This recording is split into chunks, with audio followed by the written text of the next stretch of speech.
Κυρίες και κύριοι, φίλες και φίλοι, καλησπέρα. Απόψε είναι 5η 22 Φεβρουαρίου του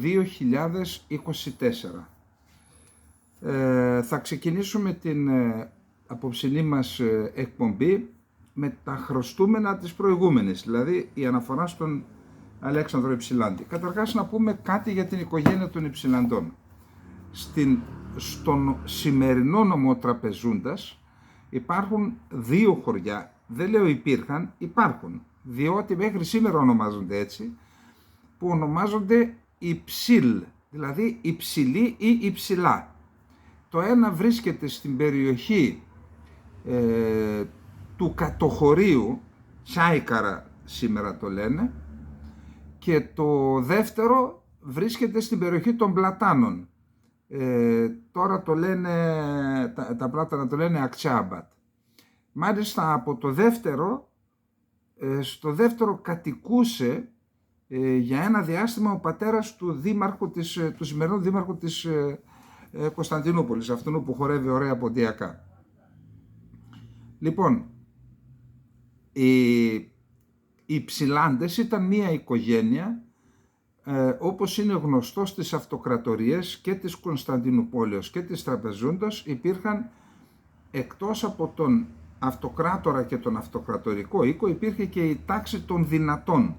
Αυτοί δηλαδή οι οποίοι αποφάσιζαν για τα ζητήματα της αυτοκρατορίας. Οι Υψηλάντες λοιπόν ήταν ανάμεσα στις οικογένειες των δυνατών, είχαν σχέση όταν ακόμα και πριν την άλωση της πόλης από την πρώτη άλωση της πόλης από τους Φράγκους, είχαν συγγενέψει με τους Κομνηνούς, τους αυτοκράτορες της Κωνσταντινούπολεως, και όταν οι αυτοκράτορες της Κωνσταντινούπολεως μετά την άλωση της πόλης από τους Φράγκους ίδρυσαν την αυτοκρατορία της Τραπεζούντας, οι Υψηλάντες ως συγγενείς των αυτοκρατόρων είχαν υψηλή θέση. Μετά το τέλος, μετά την άλωση, όπως είναι γνωστό, η άλωση της Τραπεζούντας, που σύμφωνα και με τις τουρκικές πηγές έγινε τις 15 Αυγούστου, σημαδιακή ημέρα της Παναγίας, του 1461, η Τραπεζούντα δεν αλώθηκε δια του πολέμου. Παραδόθηκε στην ουσία από τον τελευταίο αυτοκράτορα, τον Δαβίδ τον Τέταρτο, τον Μεγαλοκομνηνό, την ιστορία του οποίου αξίζει κάποια στιγμή να την αναφέρουμε, γιατί προδόθηκε και εξόντωσε όλη την οικογένειά του στη συνέχεια ο Μωάμεθ, ο Πορθητής, ο λεγόμενος και Πορθητής. Συμφώνησε λοιπόν με τον Μωάμεθ ο Δαβίδ ο Τέταρτος, ο Μεγαλοκομνηνός, να παραδώσει την πόλη υπό τον όρο να μην την καταστρέψει, και έτσι και έγινε. Τότε λοιπόν ορισμένοι από τους δυνατούς της Τραπεζούντας επέλεξαν να πάνε στα ορεινά του Πόντου, στην περιοχή της σημερινής Αργυρούπολης, στη Χαλδία δηλαδή, και ορισμένοι συμφώνησαν με τον Μωάμεθ να εγκατασταθούν στην Κωνσταντινούπολη και να αποτελέσουν την γραφειοκρατία με την ουσιαστική έννοια του νέου Οθωμανικού κράτους με έδρα την Κωνσταντινούπολη πλέον. Γιατί? Διότι την Κωνσταντινούπολη όταν την κατέλαβε πνίγηκε στο αίμα. Δεν σώθηκαν οι δυνατοί, οι οποίοι ήταν και αυτοί που διοικούσαν στην ουσία σε διάφορες θέσεις την Βυζαντινή, την αυτοκρατορία της Κωνσταντινούπολης. Άρα πήρε τους δυνατούς της Τραπεζούντας ο Μωάμεθ με συμφωνία, τους εγκατέστησε στο φανάρι, και αυτοί αποτέλεσαν τη λεγόμενη τάξη των φαναριωτών. Επάνω σε αυτό ήθελα να κάνω το διδακτορικό μου, έγινα δεκτός από το Πανεπιστήμιο της Θεσσαλονίκης, της Πελοποννήσου, μάζεψα, όπως είπαμε, μια στίβα με βιβλία που με πέρασαν σε ύψος, και είπα, παιδιά, δεν μπορώ να το κάνω, θα πρέπει να παρατήσω όλα τα άλλα, και δεν ήθελα να παρατήσω να παρακολουθώ τα τεκτερόμενα περί την Τουρκία, την πατρίδα μας κτλ. Και εν πάση περιπτώσει έμειναν οι πηγές, τα βιβλία. Εκεί λοιπόν έφτασε και η οικογένεια των Υψηλαντών. Ανάμεσά τους ήταν η οικογένεια Μουρούζε, Μεταξά, Φωκά, Υψηλάντες, Ξυφιλίνοι, που οι Ξυφιλίνοι είχαν και δύο πατριάρχες πριν την άλωση της πόλης. Ήταν από την οικογένεια των Υψηλαντών οι Ξυφιλίνοι. Και εκεί άρχισαν σταδιακά να παίρνουν πλούσιοι, σπουδαγμένοι, με σπουδές 4, 5 και 6 γλώσσες, και άρχισαν να γίνονται οι μεγάλοι διερμηνείς της πόλης, της υψηλής πύλης. Τι σημαίνει αυτό? Αυτό σημαίνει υπουργοί εξωτερικών. Έχουμε αρκετούς, δεν χρειάζεται να πάμε στους παλιούς, να πάμε στον παππού του Αλέξανδρου Υψηλάντη, Αλέξανδρος και εκείνος, ο οποίος διετέλεσε και γραμματέας διερμηνίας στην υψηλή πύλη, δηλαδή υπουργός εξωτερικών. Ήταν αυτός ο οποίος έγραψε, είπαμε, τη συνθήκη του Κιουτσού Καϊναρζή, με την οποία αναγνώριζε τη Ρωσία ως το 1774. 1771 έχουμε τα ορολογικά, 1774 έχουμε τη συνθήκη του Κιουτσού Καϊναρζή. Με αυτήν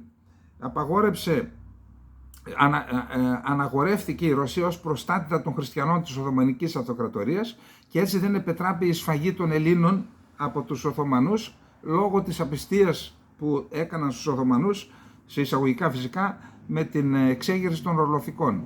Επίσης, τότε με την συνθήκη του Κιουτσού Καϊναρζή, τα πλοία υπό ρωσική σημαία είχαν δικαίωμα να εισέρχονται, χωρίς να έχουν δικαίωμα οι Οθωμανικές αρχές να τα ελέγχουν, να εισέρχονται στα τουρκικά, στα Οθωμανικά λιμάνια, και τότε πήγαν τα δικά μας, τότε κατέλαβαν την Οδυσσό οι Ρώσοι, τότε πήγαν τα ελληνικά πλοία, αρκετοί εφοπλιστές της εποχής, πήγαν τα πλοία τους στο λιμεναρχείο, ας πούμε, της Οδυσσού, τα πέρασαν σε ρωσικά χαρτιά, ρωσική σημαία, έβαλαν πάνω κανόνια, αφού δεν μπορούσαν, είχαν το ακαταδίωκτο, και αυτά αποτέλεσαν τη βάση της Ελληνικής Επανάστασης μετά. Εν πάση περιπτώσει, ο Αλέξανδρος ήταν και ηγεμόνας της Μορδοβλαχίας, ο παππούς του Αλέξανδρου.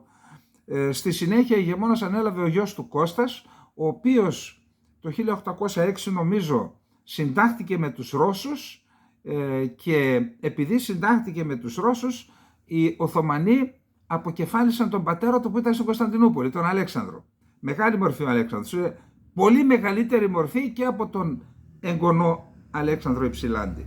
Ο Κωνσταντίνος εγκαταστάθηκε στο Κίεβο, προέλασε μαζί με τους Ρώσους μέχρι το Βουκουρέστι, εγκαταστάθηκε στο Κίεβο, είχε πολύ μεγάλη περιουσία, άλλωστε ήταν και ηγεμόνας της Μορδοβλαχίας, η οικογένεια είχε τεράστια περιουσία. Του παππού Αλέξανδρου που τον αποκεφάλισαν, του δίμευσαν όλη την περιουσία των Υψηλαντών στην Κωνσταντινούπολη. Αυτός λοιπόν είχε τεράστια περιουσία, απέκτησε νομίζω 4 γιους και 1 κόρη ή 5, δεν είμαι σήμερα τώρα πρόχειρος, και όταν ξεκίνησε η φιλική εταιρεία, η μικρή, οι δύο ήταν στο ρωσικό στρατό. Ο Αλέξανδρος Υψηλάντης έφτασε μέχρι υπασπιστής του Τσάρου, είπαμε. Στους Ναπολεόντιους πολέμους στη Δρέσδη, όπως σας είπα, έχασε το ένα το χέρι, ήταν μονόχειρ, και σε ηλικία 25 ετών πήρε το βαθμό του στρατηγού ως υπασπιστής του Τσάρου. Από εκεί λοιπόν έγιναν τα αδέρφια του, είπαμε, μέλη της φιλικής εταιρείας. Για να ρίξουμε μια ματιά λίγο σημειώσεις, γιατί δεν τα θυμάμαι όλα αυτά. Λοιπόν, το 1818 μοιήθηκε στη φιλική εταιρεία ο αδερφός του Αλεξάνδρου, ο Νικόλαος. Το 1819 ο Νικόλαος μοίησε τον άλλο αδερφό, τον Γεώργιο, και το 1820 τον Δημήτριο, ο οποίος ήρθε εδώ ως αρχιστράτηγος, θυμάστε. Τα τρία αδέρφια προσπάθησαν να προσελκύσουν και τον Αλέξανδρο, ο οποίος είχε κορυφαία θέση, ήταν υπασπιστής του Τσάρου. Μιλάμε για... τότε ήταν ένας από τους 3 ισχυρότερους άνδρες στον κόσμο ο Τσάρος. 4. Προσπάθησαν να τον προσελκύσουν, δεν τα κατάφεραν, μέχρι που στις 12 Απριλίου του 1820 έγινε και αυτός μέλος της εταιρείας, πήρε το ψευδόνυμο Ο Καλός και ανέλαβε ως αρχηγός της φιλικής εταιρείας Γενικός Επίτροπος της Αρχής. Όταν αρνήθηκε ο Ιωάννης Καποδίστριας, τελικά έγινε ο Αλέξανδρος Υψηλάντης. Είχε έγλη και λόγω της θέσης και λόγω της στρατιωτικής του εμπειρίας, και έτσι απέκτησε η φιλική εταιρεία και μία ρόμη, μία ισχύ. Είπαμε το 1820 άρχισε να γίνεται το σχέδιο γενικών, έτσι έλεγαν την επιστράτευση.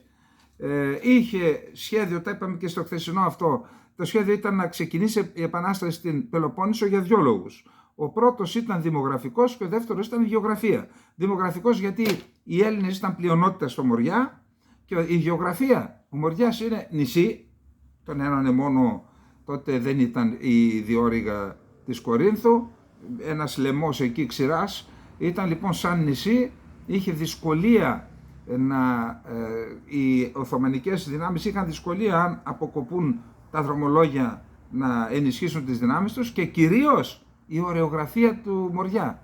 Επειδή την έχω περπατήσει και προσπάθησα να φανταστώ πώς αναπτύχθηκε το Αντάρτικο, όντως θα έλεγα ότι ήταν περίπου αδύνατο για τις Οθωμανικές αρχές που δεν είχαν ιδέα από Ανταρτοπόλεμο να αντιμετωπίσουν το Αντάρτικο. Άρα σοφά είχαν και επιτελικό νου τότε αυτοί που έκαναν το σχέδιο, και επέλεξαν να ξεκινήσει ο πόλεμος από την Πελοπόννησο και σε αντιπερισπασμό να ξεκινήσει η εξέγερση και στη Μορδοβλαχία.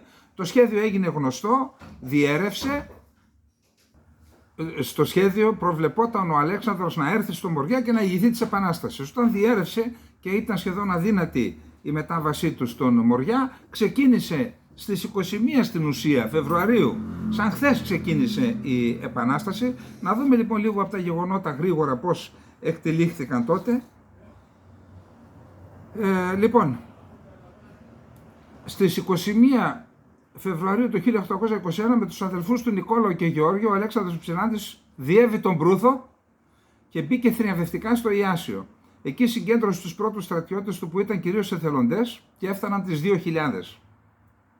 Στις 10 Μαρτίου σχηματίστηκε ο περίφημος Ιερός Λόχος από ενθουσιώδεις σπουδαστές των ελληνικών παροικιών της Μολδαβίας και της Βλαχίας και της Οδυσσού, οι οποίοι όμως ήταν άπειροι, δεν ήξεραν από πόλεμο. 25 Μαρτίου έφτασαν στο Βουκουρέστι, όμως τότε υπέκυψε η Ρωσία στις πιέσεις του Μετερνίχου, αυτού του Ανθέλινα, και έτσι πήραν αποστάσεις από την Επανάσταση, διότι άρχισαν να απολογούνται. Τους κατηγορούσαν οι Αυστριακοί ότι, συγγνώμη, πώς λες ότι δεν έχει σχέση με την Επανάσταση, όταν ο υπασπιστής σου είναι ο αρχηγός της Επανάστασης, πήρε τα όπλα. Και έτσι οι Ρώσοι πήραν αποστάσεις. Η μάχη δόθηκε τελικά, η οριστική μάχη δόθηκε στο Δρακατσάνι. Να πούμε ότι και ο ηγέτης των Ρουμάνων είχε υποσχεθεί στον Αλέξανδρο Υψηλάντη ότι θα συμπαρασταθεί, θα συμμαχίσει μαζί του, αποστασιοποιήθηκε και έμεινε μόνος. Όλοι όσοι δηλαδή του υποσχέθηκαν ότι θα είναι σύμμαχοί του στον πόλεμο, αποστασιοποιήθηκαν, και έτσι δόθηκε η τελευταία μάχη στο Δρακατσάνι από τις 7 μέχρι τις 19 Ιουνίου. Εν τω μεταξύ η Πελοπόννησος το ρόλο δηλαδή του αντιπερισπασμού τον έπαιξε. Η Πελοπόννησος ήταν ήδη σε εξέγερση. Από τις 7 μέχρι τις 19 Ιουνίου, μέσα σε γενική σύγχυση και σωρία σφαλμάτων, κρίθηκε η Επανάσταση στη Μορδοβλαχία. Είχαμε διάφορες μάχες. Τελικώς ο Αλέξανδρος Υψηλάντης, μετά τη μάχη του Δρακατσανίου, στη συνέχεια είχαμε τη Μονή Σέκου που ανατινάχθηκε ο Γεωργιάκης Ολύμπιος, ο Φαρμάκης. Ο Αλέξανδρος Υψηλάντης, ερείπιο, βλέποντας το όνειρό του να καταραίει, αναγκάστηκε να περάσει τα σύνορα της Αυστρίας, και ο Γεωργάκης Ολύμπιος τον κάλυπτε από πίσω για τη φυγή του. Όταν επέστρεψε στο Ρήμνικο, εξέδωσε την τελευταία διαταγή γεμάτη από πικρία και κατάρες για τους λιπόψυχους χριστιανούς που συνεργάστηκαν με τους Τούρκους και εννοούσαν τους Ρουμάνους πιο πολύ, στιγματίζοντας την προδοσία του στρατιωτικού του επιτελείου. Καθώς προσπαθούσε να περάσει τα Καρπάθια με το όνομα Δημήτριος Παλαιογεννίδης, προδόθηκε και κλείστηκε από τους Αυστριακούς στο φρούριο του Μούνκατς, μαζί με τους αδελφούς του και τους στενούς του συνεργάτες για πάνω από 6 χρόνια. Η υγεία του επιδεινώθηκε, τον μετέφεραν στο Τερέζιενστάτ της Βοημίας, όπου έμεινε εκεί. Με ενέργειες του Τσάρου αποφυλακίστηκε μόλις το 1827. Η υγεία του ήταν σε πολύ κακή κατάσταση, μετά από 2 μήνες πέθανε. Ο πατριώτης οραματιστής έμελε τελικά με τη δράση και τη θυσία του ολοκαύτωμα των ιδεών του. Υπόψη ότι ο αδερφός του Δημήτριος που ήρθε στο Μοριά έφερε, ακούστε ποσό απίστευτο, έφερε 300.000 γρόσια, τα έδωσε στον αγώνα εδώ. κάποια στιγμή η μάνα τους που ήταν στο Κίεβο πούλησε τα πάντα και έστελνε λεφτά εδώ στον αγώνα. Ο Αλέξανδρος Ψηλάντης πέθανε φτωχός, η οικογένεια ολόκληρη στην ουσία διαλύθηκε, όλα τα έδωσαν όλα στον αγώνα και ο Αλέξανδρος Ψηλάντης πέθανε αφού όμως πήρε τη χαρά της τοποθέτησης του Ιωάννη Καποδίστρια ως πρώτου κυβερνήτη της Ελλάδας. Τότε φέρεται να αναφώνησε «Δόξα σε ο Θεός». Πριν πεθάνει λοιπόν άρχισε να απαγγέλει με τα μάτια ψηλά στον ουρανό το Πάτερ ημών, δεν πρόφτασε όμως να το τελειώσει. Έγειρε το κεφάλι του και πέθανε ήσυχος και ευτυχισμένος που η πατρίδα του ελευθερώθηκε μετά από 400 χρόνια ζυγού, τουρκικού ζυγού. Προσέξτε, εδώ είναι το απίστευτο. Τα λείψανά του από τη Βιέννη ήρθαν στην Ελλάδα το 1964. Το ξέρετε ότι έμειναν στα αζήτητα στο τελωνείο πάνω από 4 μήνες και παραπάνω και βρέθηκε κάποιος ευπατρίδης και τα εκτελώνησε, τα έφερε. Τα έθαψαν το λείψανό του, τα οστά του, στο πεδίο του Άρεως, στο ναό των ταξιαρχών, όπου υπάρχει και φαίνεται ανακεκλημένο σε ένα άγαλμα.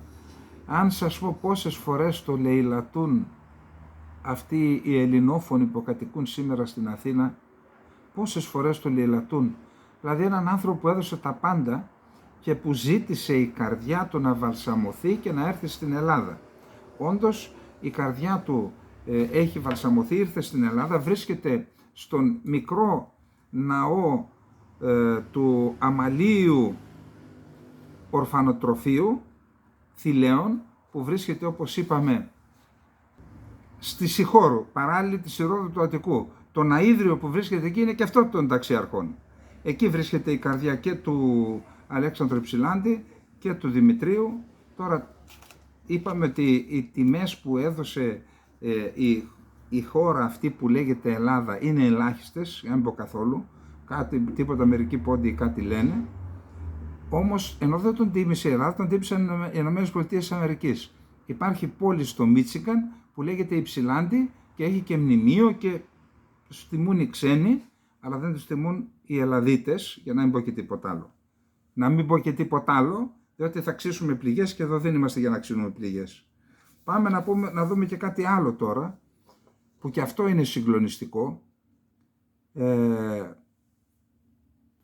Σαν σήμερα, το 1913 απελευθερώθηκαν τα Γιάννενα. Ιστορική πόλη, βαριά ιστορία, παραμένει και σήμερα η σημαντικότερη πόλη της Υπήρου, νοτίου και βορείου Υπήρου και ολόκληρης της περιοχής. Απελευθερώθηκε μετά από πολιορκία μερικών μηνών.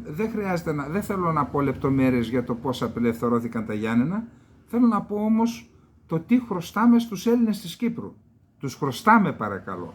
Τους χρωστάμε, και αυτό που θα διαβάσουμε τώρα, το άρθρο του Λάζαρο Μαύρου, είναι ένα μήνυμα προς όλους, και προς μερικούς στην Κύπρο και προς μερικούς ελληνόφωνους στην Ελλάδα.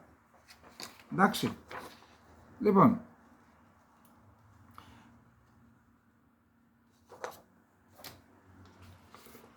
σπουδαιότερα και πολυτιμότερα δεν είναι όσα με οφειλόμενη ευγνωμοσύνη και με εθνική υπερηφάνεια λέγονται και όσα γράφονται σήμερα 21 Φεβρουαρίου 2024 στην 111η επέτειο της απελευθέρωσης των Ιωαννίνων.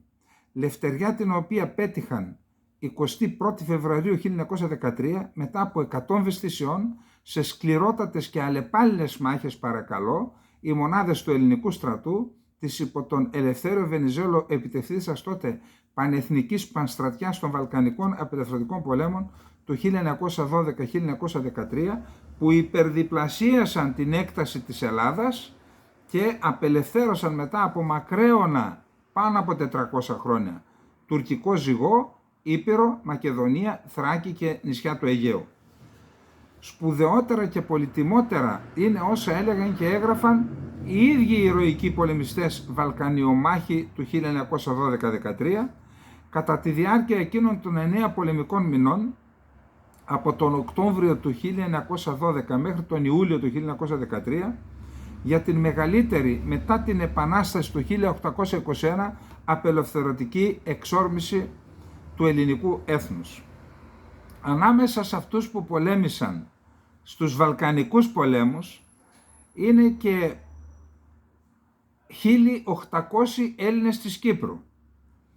Αυτοί λοιπόν έπλευσαν τότε με εθνική ορμή από την αγγλοκρατούμενη Κύπρο και κατετάγησαν εθελοντές πολεμιστές στον εξορμήσοντα για την απελευθέρωση Υπήρου, Μακεδονίας, Θράκης και νησιών ελληνικού στρατού.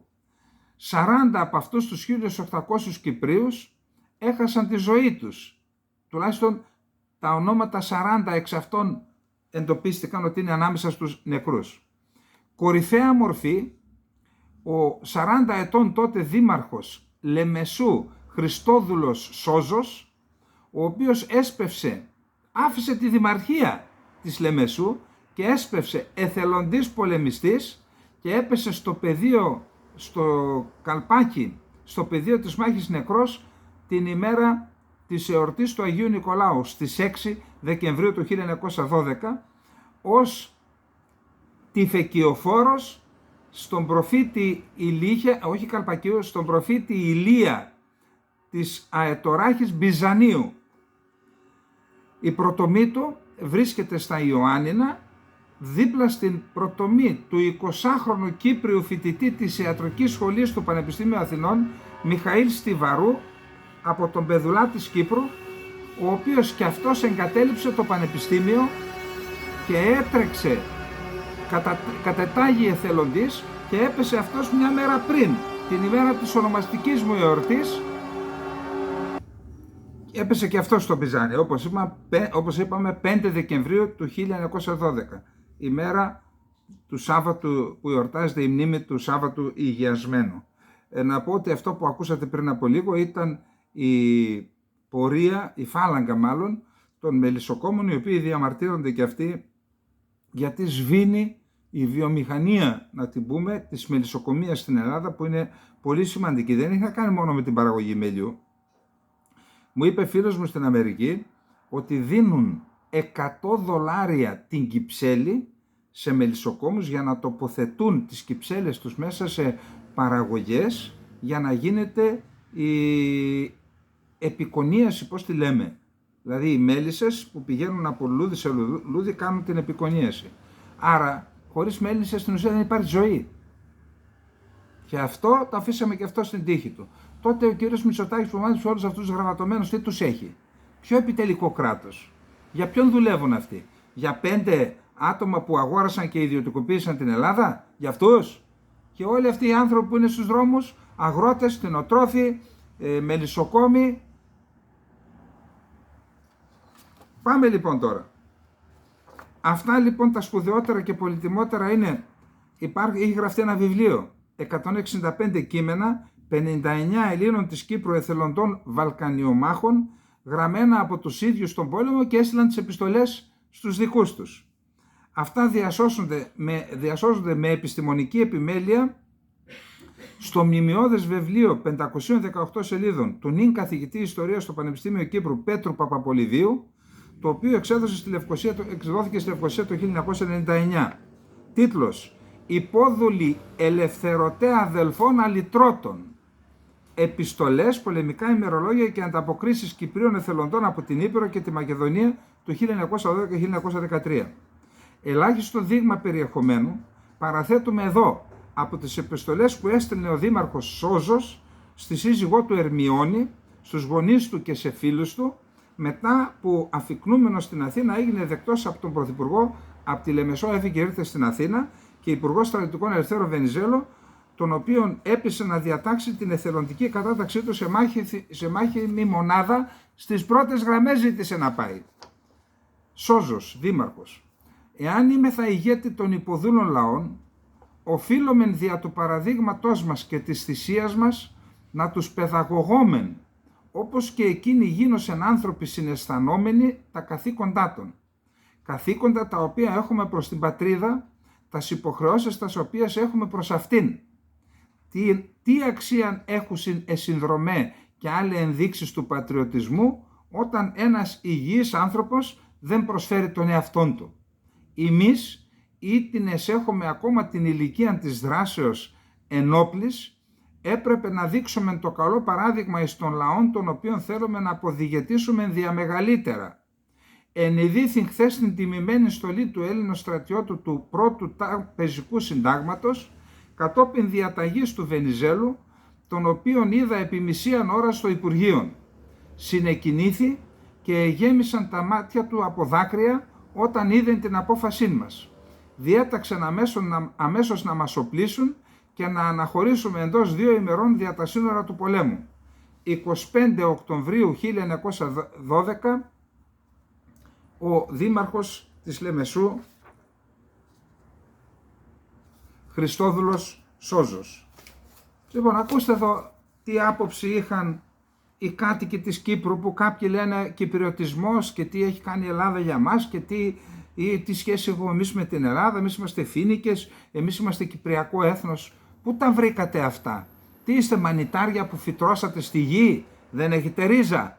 Γιατί δεν σκεφτόταν αυτό ο Χριστόδουλος Σόζος και εσείς μα βρήκατε τώρα, αφού ρέουν φυσικά και τα εκατομμύρια? Διάβασα εδώ ότι ο νυν υπουργός, τι τον έχουμε τώρα εδώ, τον Στυλιανίδη Ναυτιλίας, πήρε 50.000 ευρώ από τα απόρριτα κονδύλια ή δολάρια ή ευρώ, ο ίδιος νομίζω το ομολόγησε, το 2004 για να στηρίξει το σχέδιο Ανάν. Και χωρίς ντροπή είναι ακόμα στο προσκήνιο ενεργός πολιτικός. Θα μου πείτε και η κυρία Ντόρα ήταν υποστηρικτής και είναι ενεργός πολιτικός και φαίνεται για να τον συνεχίσει η αμοιβή για εκείνες τις υπηρεσίες που πρόσφερε όχι στο έθνος, σε ξένα κέντρα, τον έφεραν τώρα σε ένα νευραλγικό υπουργείο που είναι το Υπουργείο Εμπορικής Ναυτιλίας. Αφού πρώτα ισόχρεψαν, όπως λέμε στα ποντιακά, αυτό το άλλο των εκτάκτων αναγκών τι είναι, τώρα τον βάλαν και εκεί για να τα κάνει καλύτερα. Λοιπόν, αυτά. Να περάσουμε τώρα στην επίσκεψη του Έλληνα Πρωθυπουργού στην Ινδία. Μίλησε και με την Ένωση Βιομηχάνων της Ινδίας. Είδα την ομιλία του, ήταν καλή ομιλία, είχε καλούς στόχους, θα δούμε ορισμένα πράγματα στη συνέχεια. Κάποιος σχολιαστής, εντάξει τώρα τι να κάνουμε, δεν μπορούν όλοι να δείχνουν την σοβαρότητα που επιθυμούμε. Λέει, ποια βιομηχανία, λέει, δεν έχει βιομηχανία, αυτοκινητοβιομηχανία η Ινδία. Τι να πεις τώρα, αν έριξε μια ματιά να δεις αν έχει ή δεν έχει. Τέλος πάντων, τους κάλεσε να έρθουν στην Ελλάδα, είπε να γίνει ελληνοινδικό επιμελητήριο, αν μας αφήσουν οι Πακιστανοί που κάθε 3 και λίγο πηγαίνουν και διαδηλώνουν της Ελλάδας εννοώ, που διαδηλώνουν στην Ινδική Πρεσβεία, έτσι, οι γνωστοί και μη εξαιρεταίοι και οι σύντροφοί τους εδώ πέρα, στη γειτονιά. Εν πάση περιπτώσει, επαναλαμβάνω, είναι μια στρατηγική κίνηση της Ελλάδας αυτή. Η Ινδία είναι υπερδύναμη, θα γίνει υπερδύναμη, είναι υποήπειρος, έχει 1,5 δισεκατομμύριο κόσμο και μεταξύ άλλων θα φέρουν και πληθυσμό ο οποίος θα χρησιμοποιηθεί είτε σε αγροτικές, θα γίνει επιλογή, είτε σε αγροτικές εργασίες, είτε στον τουρισμό, είτε στην υψηλή τεχνολογία. Να, έτσι γίνεται. Τα κανονικά κράτη έτσι λειτουργούν. Δεν ανοίγουν τα σύνορα και μπαίνει όποιος θέλει μέσα. Για να δούμε λοιπόν τι είπανε σήμερα. Είπαμε λοιπόν ότι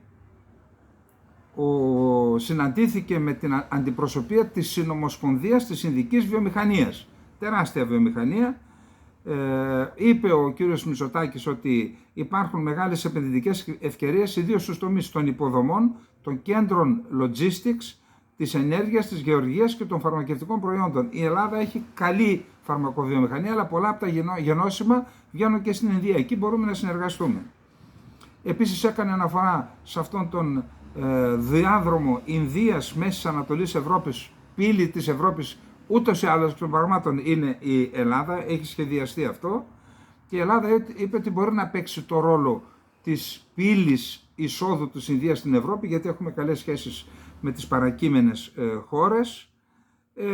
Επίσης μίλησε για πρωτοβουλίες που έχει αναλάβει η Ελλάδα για τη διαφοροποίηση των πηγών ενέργειας και τη συνδεσιμότητα, τον κάθετο διάδρομο, καθώς και τις ανανεώσιμες πηγές. Επίσης μίλησε στο Ελληνοινδικό Επιχειρηματικό Φόρουμ και είπε τα εξής, τους βασικούς άξονες. Η Ελλάδα είναι η φυσική πύλη των επιχειρήσεων της Ινδίας προς την Ευρωπαϊκή Ένωση. Τόνισε ότι τα μεγάλα γεωπολιτικά έργα οδηγούν την Ελλάδα μπροστά, που άλλωστε εκεί υπάρχουν ήδη επενδύσεις ινδικών εταιριών.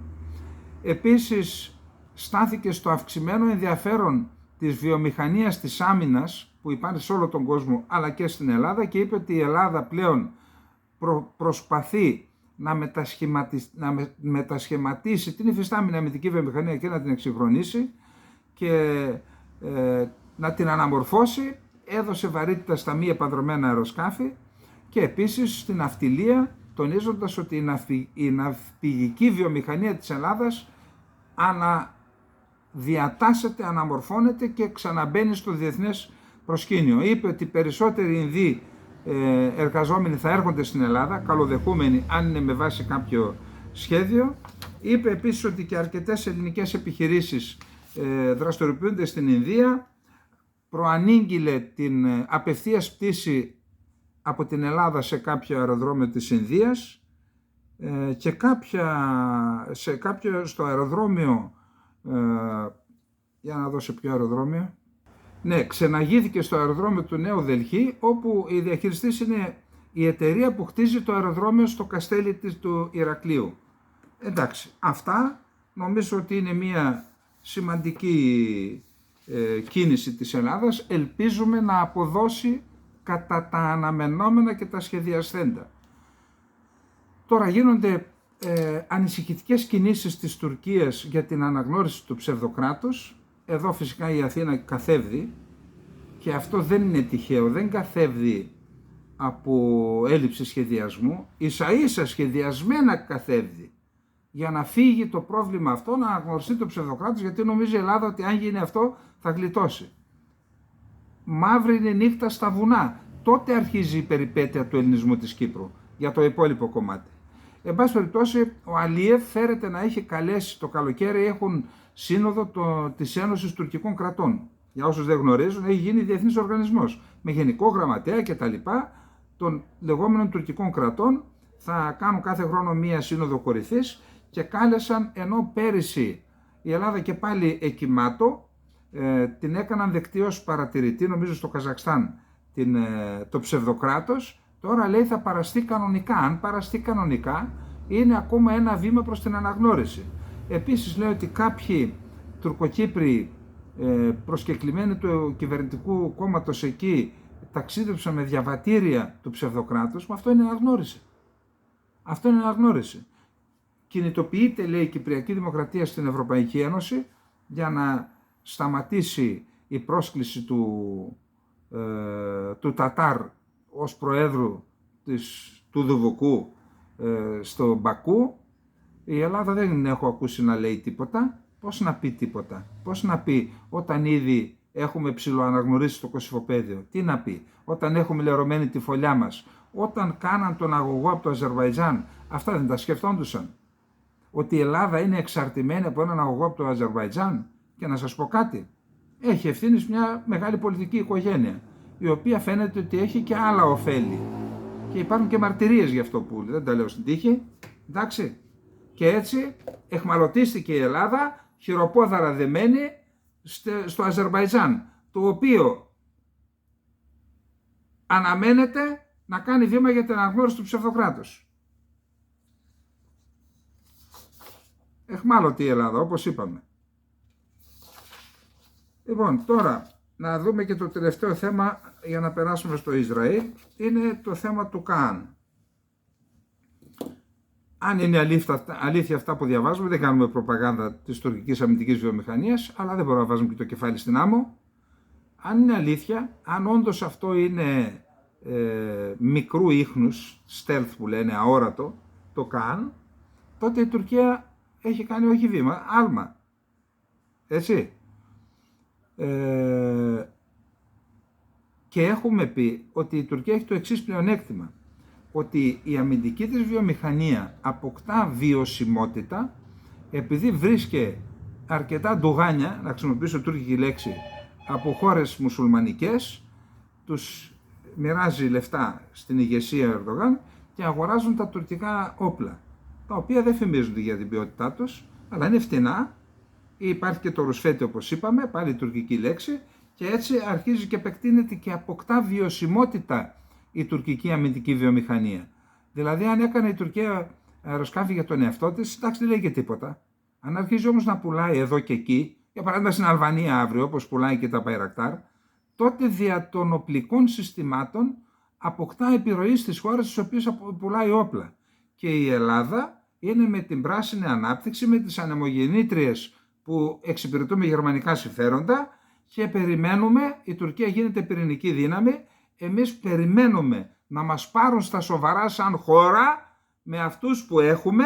Σας έχω για αύριο κάτι άλλο. Με αυτούς που έχουμε, με αυτούς που μας κυβερνάνε και με τον εθνικό σχεδιασμό που έβλεπα σήμερα στην τηλεόραση. Τους άλλοτε διαπρίσιους κήρυκες της ελληνοτουρκικής προσέγγισης. Και τώρα κάνουν την πάπια με όλα αυτά που γίνονται. Κάνουν την πάπια. Αύριο να δούμε. Ευτυχώς που έχουμε αποδελτιώσει αυτά που λέγανε και αυτά που έγραψαν, και θα έρθει η σειρά τους. Θα απολογηθούν εννοώ. Εντάξει.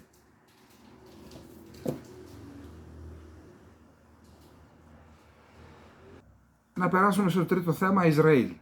Ακούστε, είναι μια κρίσιμη ημερομηνία, είναι η 10 Μαρτίου. 10 Μαρτίου ο μουσουλμανικός κόσμος γιορτάζει το Ραμαζάνι του, μια σημαντική γιορτή για αυτούς, σημαντικότερη μάλλον, και επειδή είναι και οξυμένα τα πνεύματα, καταρχάς να δούμε τι είναι το Ραμαζάνι. Το Ραμαζάνι είναι η γιορτή που είναι ο ένατος μήνας του έτους του μουσουλμανικού, που δόθηκε το Κοράνι στους ανθρώπους για να κανονίσουν με βάση αυτό τη ζωή τους. Ποιο είναι το σημαντικό χαρακτηριστικό? Επί ένα μήνα, νομίζω, από την Ανατολή μέχρι τη Δύση του ηλίου δεν βάζουν τίποτα στο στόμα τους. Ούτε φαγητό, ούτε νερό, ούτε τσιγάρο, ούτε τσίκλα, τίποτα. Και μόλις βραδιάσει, χτυπάνε, τουλάχιστον χτυπούσαν παλιά, έβγαιναν τυμπανιστές, χτύπαγαν στους δρόμους και έδιναν το σύνθημα να αρχίσουν το φαγητό, το οποίο φαγητό είναι και πλουσιοπάροχο παραδοσιακά. Και το ίδιο και το πρωί, σηκώνονται πρωί να φάνε για να αντέξουν όλη την ημέρα. Αλλά επειδή υπάρχει και αυτή η νηστεία, είναι τεταμένα και τα νεύρα. Είχα διαβάσει και ορισμένες μελέτες ιατρικές στην Τουρκία που μιλούσαν για πόσες κρίσεις υπάρχουν από τους ανθρώπους λόγω της νηστείας. Άρα, αν συνεχιστεί ο πόλεμος μετά την 10η Μαρτίου που αρχίζει το Ραμαζάνι, τότε οι αντιδράσεις εναντίον του Ισραήλ αναμένεται να είναι σφοδρότερες από το μουσουλμανικό κόσμο. Γι' αυτό γίνονται προσπάθειες, παρότι ο Νετανιάχου και οι ακροδεξιοί και οι άλλοι οι τύποι που τον στηρίζουν στην κυβέρνηση λένε πάμε και περιμιχθήτο, συνεχίζονται οι προσπάθειες για να επιτευχθεί μέχρι τις 10 του μηνός η εκεχηρία των 6 εβδομάδων στην πρώτη φάση, να απελευθερωθούν κάποιοι όμηροι, και θα έλεγα ότι η κινητήρια δύναμη των τελευταίων προσπαθειών είναι ο Μπρετ Μακγκέρκ, για τον οποίο σας ανέφερα χθες, ένας κορυφαίος και αξιόλογος Αμερικανός διπλωμάτης.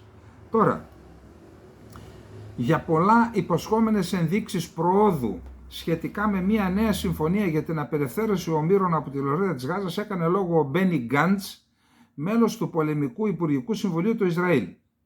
Την ίδια στιγμή συνεχίζονται συνομιλίες για την επίτευξη μιας παύσης του πολέμου. Είπαμε οι 6 μήνες αυτοί. Υπάρχουν συνεχείς, οι 6 εβδομάδες. Υπάρχουν συνεχείς προσπάθειες για την προώθηση μιας νέας συμφωνίας για τους ομήρους και πολλά υποσχόμενες πρώτες ενδείξεις για πιθανή πρόοδο, είπε ο Γκάντς μιλώντας με δημοσιογράφους. Δεν θα σταματήσουμε να αναζητούμε έναν τρόπο και δεν θα χάσουμε καμία ευκαιρία για να φέρουμε τα κορίτσια και τα αγόρια μας πίσω στο σπίτι. Πάντως, αν δεν επιτευχθεί συμφωνία, ακόμα και κατά τον ιερό για τους μουσουλμάνους μήνα του Ραμαζανιού, εμείς θα συνεχίσουμε να μαχόμαστε, ο Ισραηλινός στρατός, είπε ο Γκάντς. Αν δεν επιτευχθεί μια νέα συμφωνία για τους ομήρους, θα συνεχίσουμε να δρούμε επίσης και κατά το Ραμαζάνι.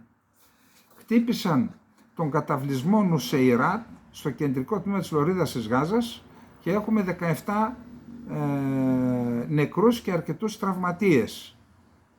Φέρονται ορισμένοι που επιστρέφουν πίσω στα χαλάσματα, είτε στο κεντρική Γάζα είτε στη βόρεια Γάζα, εκεί υπάρχουν πληροφορίες ότι η Χαμάς αποκαθιστά τη διοίκηση στην περιοχή, τον έλεγχο, και γι' αυτό έχουμε νέους βομβαρδισμούς. Τώρα, επειδή πέρασε ο χρόνος και έχουμε πολλά και από χθες, θα τα κάνουμε εντάχει. Είπαμε ότι ο Μπρετ Μαγκέρκ συνεχίζει, ότι υπάρχει διχασμός στη διεθνή κοινότητα στους G20 για το θέμα της εκεχηρίας. Οι ΗΠΑ επιμένουν ότι δεν πρέπει να γίνει τώρα εκεχηρία, γιατί ξέρω εγώ. Είπαμε για τους βομβαρδισμούς. Χτυπήθηκε ένα κτίριο που είχε και μεγάλη πινακίδα των γιατρών χωρίς σύνορα. Είναι 2 νεκροί άμαχοι. Έχουμε καταγγελία από τους γιατρούς χωρίς σύνορα. Μία σχεδόν απολογητική δήλωση από τους Ισραηλινούς που λένε δεν ξέραμε, το ερευνάμε κτλ. Ο Παγκόσμιος Οργανισμός Υγείας, ο Γενικός Διευθυντής, ο Τέντρος Αντανόμ Γκεμπρεγέσιους, λέει ότι είναι απάνθρωπη η υγειονομική και ανθρωπιστική κατάσταση στη λωρίδα της Γάζας. Σε τι κόσμο ζούμε όταν οι άνθρωποι δεν μπορούν να προμηθευτούν τροφή και νερό, ή όταν άνθρωποι που δεν μπορούν ούτε να περπατήσουν δεν μπορούν να λάβουν ιατρική φροντίδα? Σε τι κόσμο ζούμε όταν το υγειονομικό προσωπικό κινδυνεύει να βομβαρδιστεί, όταν τα νοσοκομεία κλείνουν, δεν έχει ρεύμα, φάρμακο, όταν οι ασθενείς αποτελούν στόχο του στρατού, η Γάζα έχει γίνει ζώνη θανάτου, χρειαζόμαστε κατάπαυση του πυρός τώρα. Οι ΗΠΑ καλούν το Διεθνές Δικαστήριο να εξετάσει και το θέμα της ασφάλειας του Ισραήλ, αν πάρει την απόφαση αυτή που λέει για τις κατεχόμενες περιοχές. Έχουμε εκεί μια συζήτηση. Ο πρόεδρος της Διεθνούς Αμνηστίας Γαλλίας, ο Κλοντ Σαμουγέ, έστειλε επιστολή στο Μακρόν και είπε να σκεφτεί να μην στέλνει η Γαλλία οπλικά συστήματα τα οποία μπορούν να χρησιμοποιηθούν για σφαγές και για απόπειρα γενοκτονίας. Η Κνεσέτ με 99 ψήφους στους 120 βουλευτές, οι 99 ψήφισαν και ενέκριναν την απόφαση, τη διακήρυξη του Ισραηλού Πρωθυπουργού Νετανιάχου, ο οποίος είπε ότι δεν μπορεί να γίνει Παλαιστινιακό κράτος εάν δεν υπάρχουν απευθείας συνομιλίες Ισραηλινών Παλαιστινίων, όχι επιβεβλημένο από τρίτους, λέει. Τώρα, πάμε στο τέταρτο θέμα μας. Η Χεσμπολάχ στόχευσε η Ισραηλινή στρατιωτική βάση στο βόρειο τμήμα του Ισραήλ με κατευθυνόμενη βόμβα. Η Ισραηλινή εφημερίδα Μααρίβ, ένας αντιαρματικός πύραυλος έπληξε σήμερα το απόγευμα εργοστάσιο κονσερβών φρούτων στη Μετούλα και προκάλεσε ζημιές. Επίσης, ένα κτίριο χτυπήθηκε πάλι με αντιαρματικό βλήμα στην Κυριάτ Σιμώνα, μια κομμόπολη στην περιοχή κοντά στα σύνορα με το Λίβανο. Οι Ισραηλινές δυνάμεις δήλωσαν ότι ένας αντιπυραυλικός, ένας πύραυλος Arrow του αντιπυραυλικού συστήματος αναχέτησε βαλιστικό πύραυλο που είχε στόχο το νότιο Ισραήλ στο Ειλάτ. Το σκάφος Islander που ανήκει στο Ηνωμένο Βασίλειο έπιασε φωτιά μετά από χτύπημα των Χούθη. Είναι το δεύτερο πλοίο βρετανικής ιδιοκτησίας. Το Ιράν δηλώνει ότι αύξησε τις εξαγωγές όπλων κατά 40% το 2023 σε σχέση με το 2022. Περίπου 400 βαλιστικοί πύραυλοι εδάφους έχουν παραδοθεί από το Ιράν στη Ρωσία, σύμφωνα με το Reuters. Αν έφτασε το Ιράν τώρα στο σημείο να είναι και εξαγωγές όπλων, ενώ είναι πνιγμένο με εμπάργο εδώ και 24 χρόνια, τώρα τι να πω. Τότε τι τα βάζουν τα εμπάργο, μας δουλεύουν? Ναι, 7 πύραυλοι κρούζ καταπλοίων και ένας κινητός εκτοξευτήρας βαλιστικών πυράβλων και ντρόν καταστράφηκαν από επίθεση των Ηνωμένων Πολιτειών της Αμερικής. Πάμε στο πέμπτο θέμα. Είπαμε θα τα κάνουμε και λίγο. Συναντήθηκε ο Μπλίνκεν με το Φιντάν στο Ρίο ντε Ζανέιρο της Βραζιλίας, στη σύνοδο των G, των 20 πλουσιότερων χωρών. Συζήτησαν θέματα, τον πόλεμο στην Ουκρανία, τη διεύρυνση του ΝΑΤΟ, τη Μέση Ανατολή, την εκεχηρία και την κατάσταση στο Αζερβαϊτζάν και στην Αρμενία, όπου εκεί η Τουρκία παίζει αποσταθεροποιητικό ρόλο. Η πλειοψηφία των Αμερικανών ψηφοφόρων θεωρεί ότι ο δημοκρατικός πρόεδρος Biden δεν είναι σε διανοητική κατάσταση που θα του επέτρεπε να αναλάβει και να ολοκληρώσει δεύτερη θητεία. Αυτό όμως ισχύει και για τον Τραμπ, όπως λέει δημοσκόπηση του Πανεπιστημίου Quinnipiac που δημοσιεύθηκε χθες Τετάρτη. Σύμφωνα με την Daily News, το 64% του δείγματος έκρινε ότι ο Biden, 81 ετών, δεν είναι ικανός να αναλάβει δεύτερη θητεία λόγω της διανοητικής του κατάστασης, μάλλον κακός ιονός για τον ένικο του Λευκού Οίκου, η ηλικία του οποίου ήταν ήδη το κυριότερο μειονέκτημά του. Το 51% ωστόσο των ερωτηθέντων θεωρεί ότι ούτε ο Τραμπ είναι ικανός να αναλάβει δεύτερη θητεία, όπως αναμεταδίδει το γερμανικό πρακτορείο δημοσίευμα το New York Times. Ο Biden απασχόλησε τα ΜΜΕ ιδιαίτερα μετά την έκθεση του εισαγγελέα Ρόμπερτ Χουρ. Αυτός εξέταζε την υπόθεση των απορρίτων εγγράφων που βρέθηκαν, υπηρεσιακών εγγράφων που βρέθηκαν στο γραφείο του και αλλού, του Biden, από τότε που ήταν αντιπρόεδρος των Ομπάμα, τον οποίο τον απάλαξε και τον χαρακτήρισε στην έκθεση ως συμπαθητικό ηλικιωμένο κύριο με καλές προθέσεις αλλά κακή μνήμη. Του έδωσε το ακαταλόγιστο. Και αυτό πλέον είναι ίσως το ισχυρότερο πλήγμα, γιατί είναι χαρτί εισαγγελέα, έτσι. Ο Τραμπ και αυτός έχει τα δικά του προβλήματα. Η δημοσκόπηση του Πανεπιστήμιου Quinnipiac, ωστόσο, θέλει τον Biden να προηγείται 4 μονάδες στην αναμέτρησή του με τον Τραμπ, ενώ οι περισσότερες δημοσκοπήσεις από άλλα πανεπιστήμια και άλλους φορείς φέρνουν τον Τραμπ να προηγείται. Άλλη δημοσκόπηση του Ινστιτούτου YouGov για το περιοδικό The Economist φέρει τον Τραμπ να προηγείται με 1 μονάδα. Είναι νωρίς για προβλέψεις, μας λένε όλοι. Ο Biden έβρισε τον Τραμπ, του είπε παλαβό και μια άλλη λέξη, τώρα δεν μπορώ να την πω εδώ, με αφορμή την υπόθεση Ναβάλνη, το θάνατο του Ναβάλνη. Πιο πριν τον είχε πει και Χασάπη και εγκληματία πολέμου. Απάντηση από τη Μόσχα, από το Κρεμλίνο. Οι χαρακτηρισμοί του Biden για τον πρόεδρο Πούτιν υποτιμούν τις ΗΠΑ, καθώς όποιος χρησιμοποιεί τέτοιου είδους λεξιλόγιο υποτιμά τον εαυτό του, είπε ο Δημήτρη Πεσκόφ, εκπρόσωπος του Κρεμλίνου, σήμερα Πέμπτη.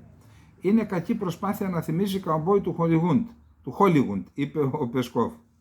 Ο Biden αποκάλυψε τον Πούτιν, τώρα θα το πούμε, δεν πειράζει, τρελό μπάσταρδο, στη διάρκεια εκδήλωσης στο Σαν Φραντζίσκο χθες Τετάρτη.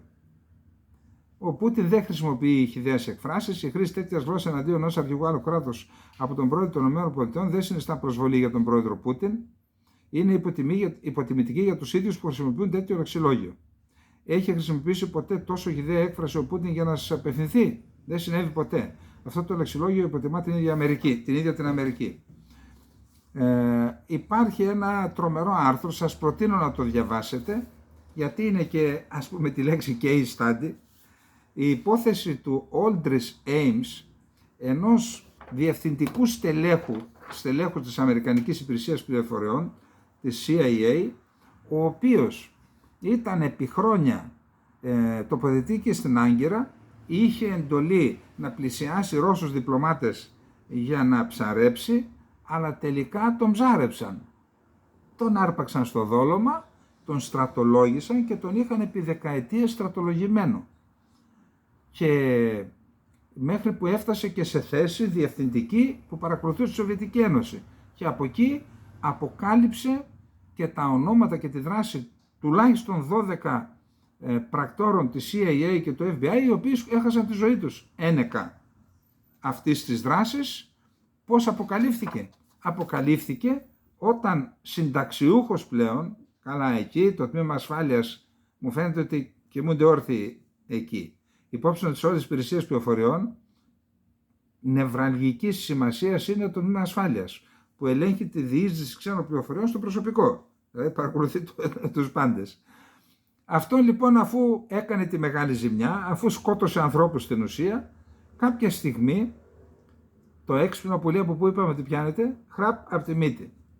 Τον είδαν να κάνει ζωή η οποία ήταν σε αναντιστοιχεία με τις νόμιμες αποδοχές του.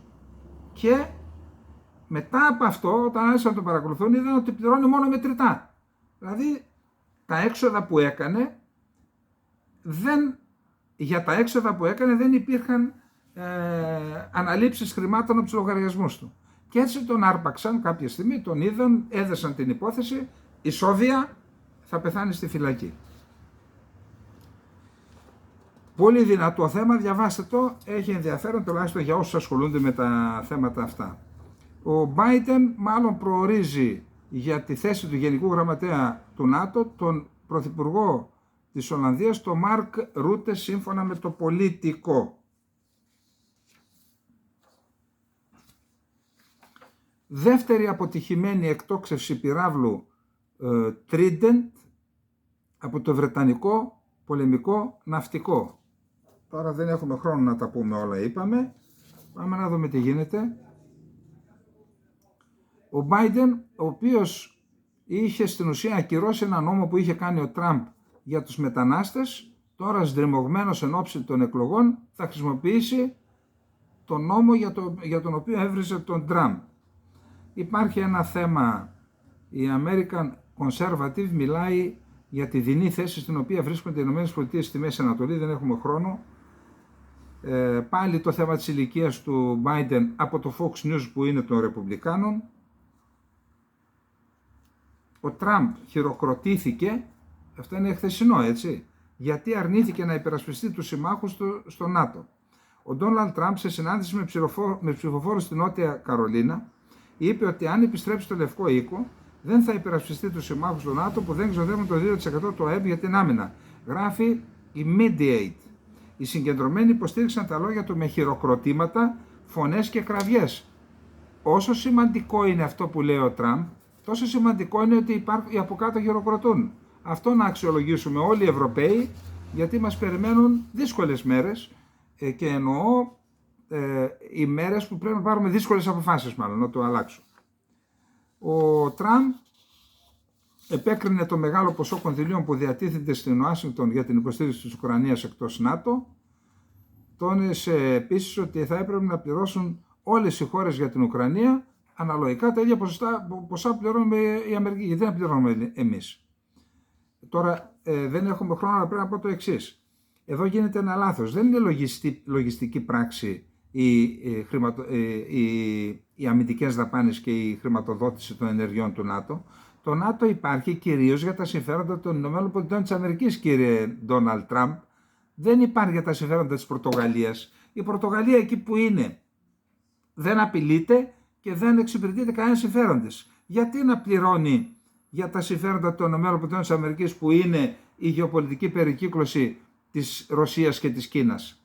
Οπότε μη λέμε τώρα. Και αν τελικώς αποφασίσει να αποσύρει τις ΗΠΑ από το ΝΑΤΟ, να τη βγάλει, τότε θα έχουμε πραγματικά μια κομβική αλλαγή στην πορεία της ανθρωπότητας. Πρέπει να αλλάξει στρατηγική και η Ουάσιγκτον τότε.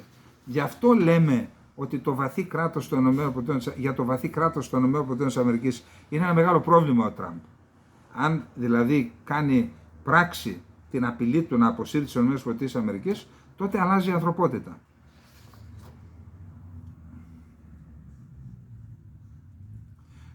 Στην Ουκρανία η πρωτοβουλία πέρασε στη Ρωσία, παραδέχθηκε ο πρώην επικεφαλής του Πενταγώνου. Ο ρωσικός στρατός έχει ξεπεράσει το αδιέξοδο στην Ουκρανική σύγκρουση, όπως αναφέρει η εφημερίδα The Hill,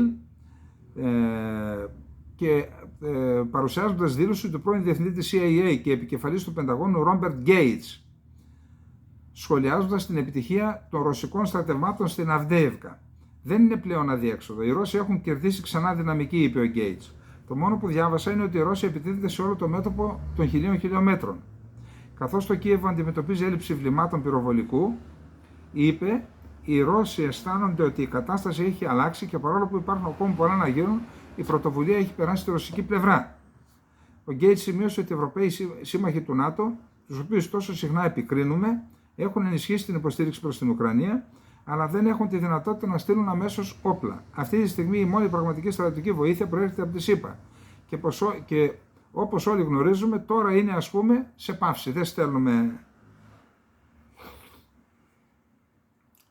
Τα στοιχεία που βρέθηκαν από τις ένοπλες δυνάμεις της Ρωσίας στην απελευθερωμένη Αυδέιευκα, χρησιμοποιώ φράσεις του Υπουργείου Άμυνας της Ρωσίας, αποδεικνύουν την άμεση συμμετοχή μισθοφόρων από τη ΣΥΠΑ, τον Καναδά και τις χώρες της Ευρωπαϊκής Ένωσης στην Ουκρανική σύγκρουση, ανακοίνωσε το Ρωσικό Υπουργείο Άμυνας. Μεγάλη συνέντευξη ο Μετβέντεφ έδωσε στα ρωσικά μέσα μαζικής ενημέρωσης. Είπε για τους πολιτικούς της Δύσης, όταν ομαλοποιηθούν οι σχέσεις, η συντριπτική πλειοψηφία των σημερινών πολιτικών στη Δύση θα πάνε στην πολιτική λύθη. Για κάποιους θα πω το εξής: κάποιοι απλά θα πεθάνουν. Καλά, ο Μετβέντεφ, είπαμε, είναι φημισμένος για τις ακραίες εκφράσεις του. Για την τύχη του καθεστώτος του Κιέβου. Πρέπει να εγγυηθούμε το μέλλον της Ρωσίας και χωρίς την ήττα αυτής της εθνικιστικής φιλοφασιστικής κλίκας στο Κιέβο, αυτό είναι αδύνατον. Αυτό το καθεστώς πρέπει να πέσει, πρέπει να καταστραφεί. Σχετικά με τον Ζελένσκι. Η μοίρα του είναι σίγουρα θλιβερή. Στην ιστορία της χώρας του, στην ιστορία του κόσμου, θα παραμείνει ως ένας ματωμένος κλόουν που δεν έκανε τίποτα καλό για το λαό του. Σχετικά με την προσάρτηση της Οδυσσού. Περιμένουμε την Οδυσσό στη Ρωσική Ομοσπονδία λόγω της ιστορίας αυτής της πόλης, των ανθρώπων που ζουν εκεί, της γλώσσας που μιλούν. Αυτή είναι η ρωσική μας πόλη. Σχετικά με τις σχέσεις με τη ΣΥΠΑ. Τα επόμενα χρόνια, δεκαετίες, δεν θα υπάρχουν κανονικές σχέσεις με τη ΣΥΠΑ μετά από αυτό που συνέβη στην Ουκρανία. Είμαστε απολύτως αδιάφοροι για το ποιος βρίσκεται στην κεφαλή των ΗΠΑ. Πότε θα σταματήσει η Ευρώπη να υπακούει στη ΣΥΠΑ? Αυτό δεν θα συμβεί τα επόμενα χρόνια για διάφορους λόγους. Πρώτον, οι Αμερικανοί χρησιμοποιούν άριστα την ευρωπαϊκή αδυναμία, τους αφαίρεσαν μια σειρά από οικονομικές σφαίρες και διασφαλίζουν πλήρως την ασφάλειά τους. Δεύτερον, οι ηγέτες εξαφανίστηκαν στην Ευρώπη. Έφτασε μια γενιά αδύναμων τεχνοκρατών που μοιράζονται μόνο ευρωατλαντικά ιδανικά. Αυτά. Η Ρωσία, ένα άλλο θέμα, φέρεται να ενδιαφέρεται για το έργο κατασκευής ενός σιδηροδρόμου που θα συνδέει τις πρωτεύουσες της Μπουρκίνα Φάσο και της Γκάνας, δηλαδή της Ουαγκαντούγκου και της Άκρα. Αυτό σημαίνει ασκώ επιρροή. Υπάρχει δημοσκόπηση για το πώς βλέπουν οι Ευρωπαίοι τον πόλεμο στην Ουκρανία, επειδή συμπληρώνονται σήμερα 2 χρόνια, ή αύριο μάλλον. Από τις πιο αισιόδοξες χώρες ως προς πιθανότητες νίκης της Ουκρανίας είναι Πολωνία, Σουηδία και Πορτογαλία. Το 17% των ερωτηθέτων θεωρεί ότι οι πιθανότητες ουκρανικής νίκης είναι σημαντικές, ενώ οι πλέον απεσιόδοξες είναι η Ελλάδα και η Ουγγαρία, όπου μόνο 2% των ερωτηθέτων προβλέπει νίκη της Ουκρανίας. Στην Ελλάδα το 30% εκτιμά ότι η νικήτρια θα είναι η Ρωσία, ενώ το 20% δεν έχει διαμορφωμένη άποψη.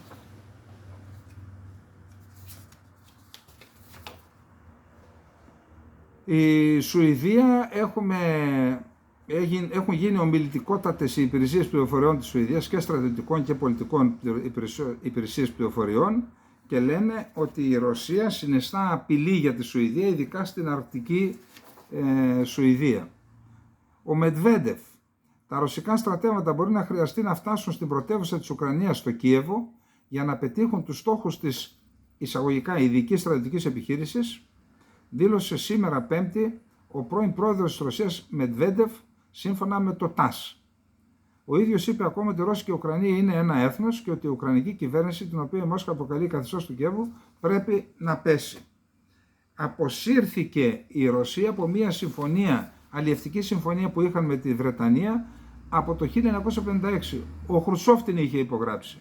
Με βάση αυτήν η Αγγλία, η Βρετανία, έχει το δικαίωμα να ψαρεύει σε ρωσικά ύδατα και λένε ότι στον κόλπο του Μπάρεντς, στη θάλασσα του Μπάρεντς, ότι εκεί βγάζουν, λέει, χιλιάδες τόνους βακαλάο και τους αποσύρθηκαν και τους εξεδίωξαν στην ουσία.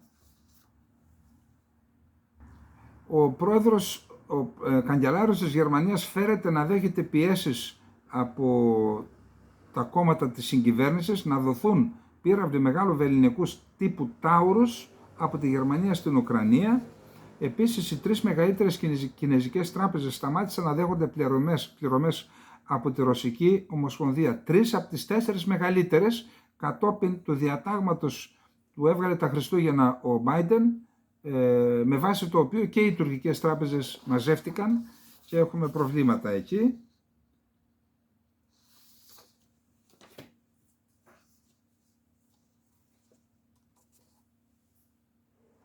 Ο Βαλερί Γκερασίμοφ, που είναι ο αρχηγός των ενόπλων δυνάμεων της Ρωσίας, επισκέφθηκε την πόλη Αυντίιβκα που κατέλαβαν τα ρωσικά στρατεύματα, παρασημοφόρησε ορισμένους εκεί τύπους. Ο Ουκρανός Υπουργός Εξωτερικών, ο κύριος Δμήτρο Κουλέμπα, ορισμένους αξιωματικούς, να μην πω τύπους τώρα, αξιωματικοί είναι οι άνθρωποι, δεν έχει σημασία. Ο Ουκρανός Υπουργός Εξωτερικών Δμήτρο Κουλέμπα δήλωσε στο CNN ότι η Αυντίιβκα δεν θα είχε πέσει αν μας είχατε στείλει όπλα.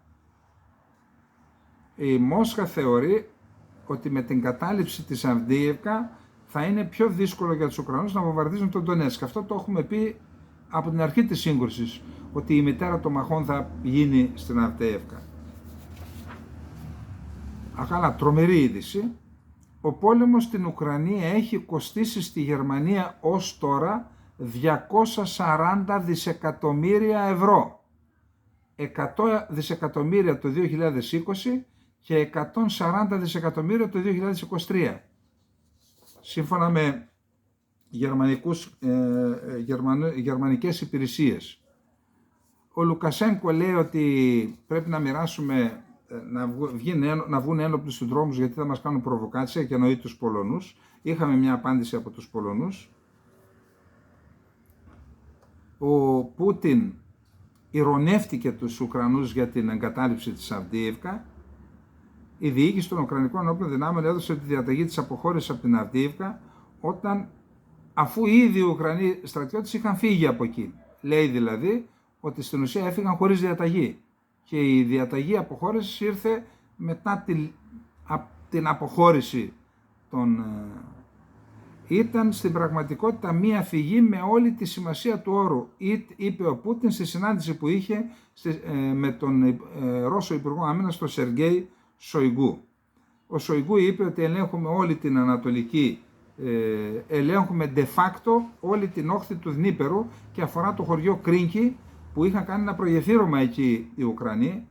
Παράτολμη στρατιωτική επιχείρηση, την έχω παρακολουθήσει. Οι πεζοναύτες οι Ουκρανοί δηλαδή έκαναν ένα θαύμα εκεί, κρατούσαν το προγεφύρωμα πάνω από 1,5 μήνα, τώρα λένε ότι εξαλείφθηκε το προγεφύρωμα, το διαψεύδουν οι Ουκρανοί πάντως.